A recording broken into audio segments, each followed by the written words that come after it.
Hello friends, welcome back to Bharati learning point. पिछले video में मैंने क्लास 9 का मैथ सब्जेक्ट का प्रश्नावली 2.1 का पहला नंबर क्वेश्चन और दूसरा नंबर क्वेश्चन को सॉल्व मैं करवाई थी। आज हम आगे क्वेश्चन देखेंगे। तीसरा नंबर क्वेश्चन कहता है 35 घात के द्विपद का और 100 घात के एक पदी का एकक उदाहरण दीजिए। यहाँ पे मुझे 35 घात के एक द्विपद का उदाहरण देना है और 100 घात के एक पदी का उदाहरण देना है। तो यहाँ पे हम लिखते हैं 35 घात वाले द्विपद।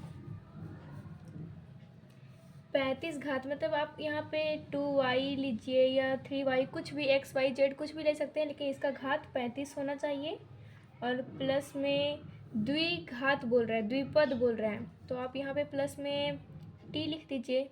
तो ये इसका फाइनल आंसर होगा। और फिर यहाँ बोल रहा है 100 घात के एक पद दी, मतलब एक पद का 100 घात, मतलब एक पद लेना है, उसका घात 100 होना चाहिए एक पद का। तो यहाँ पे लिखेंगे 100 घात वाले एक पदी। तो इसका मान लीजिए यहाँ आप x लिख रहे हैं तो इसका घात 100 होना चाहिए। और यहाँ पे एक पदी बोल रहा है तो यहाँ पे फिर t y z प्लस करके कुछ नहीं लिखना है, क्योंकि ये एक पदी बोल रहा है। यहाँ पे द्विपदी बोल रहा था, इसलिए हम यहाँ पे प्लस करके t लिख दिए। आई होप कि ये क्वेश्चन आप लोगों को समझ में आया होगा। अगले क्वेश्चन की ओर बढ़ते हैं। चौथा नंबर क्वेश्चन कह रहा है निम्नलिखित बहुपदों में से प्रत्येक बहुपद की घात लिखिए। यहाँ पे कुछ बहुपद दिया हुआ है, उसमें से में इसका घात लिखना है। तो पहला क्वेश्चन देखते हैं। 5x का पावर क्यूब प्लस 4x का पावर स्क्वायर प्लस 7x। यहाँ पे तो ये बहुपद है तो इसका घात लिखना है। तो यहाँ पे देखिए इसका घात 3 है, इसका घात 2 है, इसका घात 1 है।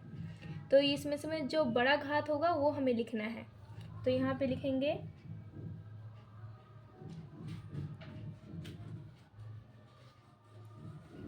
बहुपद की घात।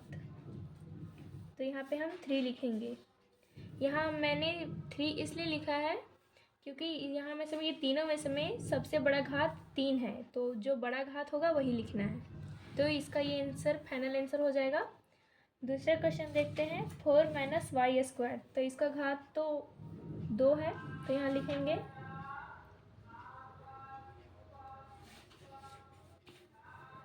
बहुपद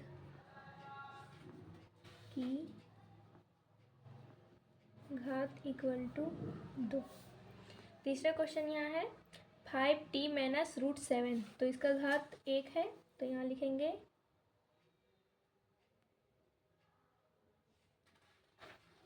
बहुपद की घात इक्वल टू 1। यहाँ पे देखिए चौथा क्वेश्चन में 3 लिखा हुआ है, वनली 3 लिखा हुआ है। यहाँ पे कोई भी चर नहीं है। चर मतलब x y z, इसके साथ कुछ नहीं लिखा हुआ। यहाँ पे x लिखा हुआ रहता तो इसका घात 1 रहता या 2 रहता, जो भी रहता, तो मैं यहाँ पे लिखती आंसर में बहुपद का घात 1 या 2। लेकिन यहाँ पे चर में x y z a b c d कुछ नहीं लिखा हुआ है, तो इसका घात 0 हो जाएगा। घात 0। ये फाइनल आंसर हो गया। आई होप कि ये सब आपको अच्छे से समझ में आ रहा होगा। पांचवा क्वेश्चन देखते हैं।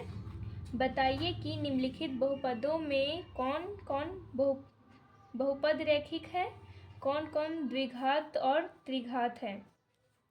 तो यहाँ पे बताना है कि यहाँ पे कुछ बहुपद, मतलब क्वेश्चन में कुछ बहुपद दिया हुआ है, उसमें से बताना है कि कौन रेखिक है, कौन द्विघाती है और कौन त्रिघाती है। तो सबसे पहले आप समझ लीजिए कि यहाँ पे जिस बहुपद का घात अगर 1 होगा तो वो रेखिक होगा, अगर किसी बहुपद का घात 2 होगा तो वो द्विघाती होगा, और अगर किसी बहुपद का घात 3 होगा तो वो त्रिघाती होगा। तो ये कंसेप्ट है, इससे हम सॉल्व करते हैं। तो यहाँ पे देखिए पहला number question x square plus x. तो ये क्या होगा, ये बहुपद होगा क्योंकि इसका घात 2 है। तो यहाँ लिखेंगे बहुपद द्विघाती है।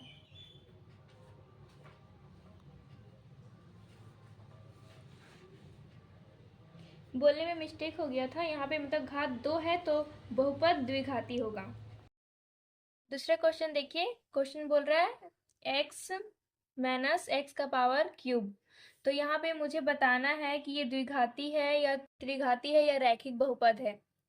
तो यहाँ पे देखिए, मैं बता चुकी थी पहले कि जैसे अगर किसी बहुपद का घात 1 रहेगा तो वो रैखिक होगा, किसी बहुपद का घात 2 रहा तो वो द्विघाती बहुपद होगा, और किसी का घात 3 रहा तो वो त्रिघाती बहुपद होगा।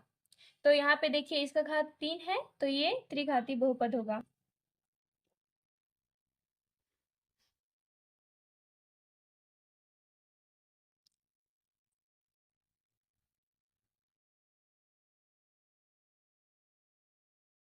तीसरा क्वेश्चन नंबर देखिए, y plus y square plus 4। तो यहाँ पे देखिए, यहाँ पे इसका घात 2 है तो ये भी हो जाएगा बहुपद द्विघाती।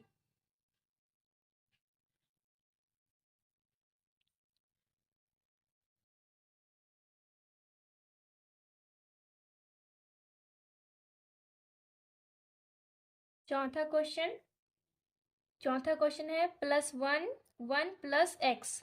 तो ये हो जाएगा, इसका घात 1 है तो ये हो जाएगा रैखिक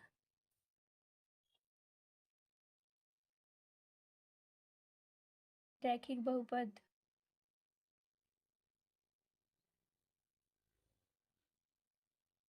पांचवा क्वेश्चन है 3t। तो ये इसका भी घात 1 होगा तो ये भी हो जाएगा रैखिक बहुपद।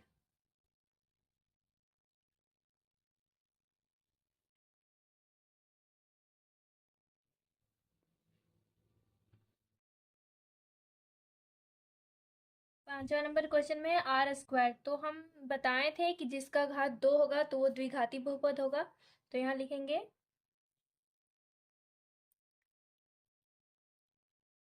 द्विघाती बहुपद है। सातवां क्वेश्चन देखते हैं, 7x का पावर क्यूब। तो इसका पावर 3 है तो यहाँ पे हो जाएगा त्रिघाती बहुपद।